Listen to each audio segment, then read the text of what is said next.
बिस्मिल्लाहिर्रहमानिर्रहीम। क्या औरत हालत हैज़ में कब्रिस्तान जा सकती है या नहीं जा सकती?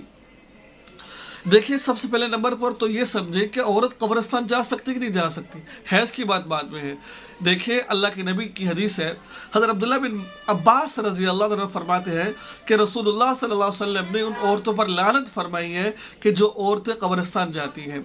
अब इसके बारे में मसला क्या है? असल मसला ये है कि औरत का जाना, यानी कि जवान औरत का जाना कब्रिस्तान मकरूह तहरीमी है।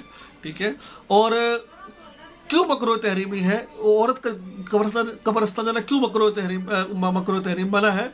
इसलिए कि औरत के अंदर मर्द के मुकाबले में बर्दाश्त जो कम होता है, वो वहाँ जाकर अपने आप को खो बैठती, रोना शुरू कर देती है और वहाँ चीखो पुकार शुरू कर देती है। इस वजह से मना किया गया है। तो बूढ़ी औरत, जो उनसे बूढ़ी औरत, ये जा सकती है। हाँ, ये भी उस शर्त पे जा सकती है कि क्योंकि वहाँ जाकर वो अपने होश ना खो बैठे कि वहाँ जाकर रोएगी नहीं, तो इसको जाने की इजाज़त है। हाँ, हालत हैज़ की बात आई भाई, हालत हैज़ के अंदर तो जो है ना, मस्जिद में औरत नहीं जा सकती। इसके अलावा कब्रिस्तान औरत हालत हैज़ में जा सकती है, इसमें कोई हर्ज की बात नहीं है। दुआ में याद रखिए, चैनल को सब्सक्राइब कीजिए। अस्सलाम वालेकुम रहमतुल्लाह।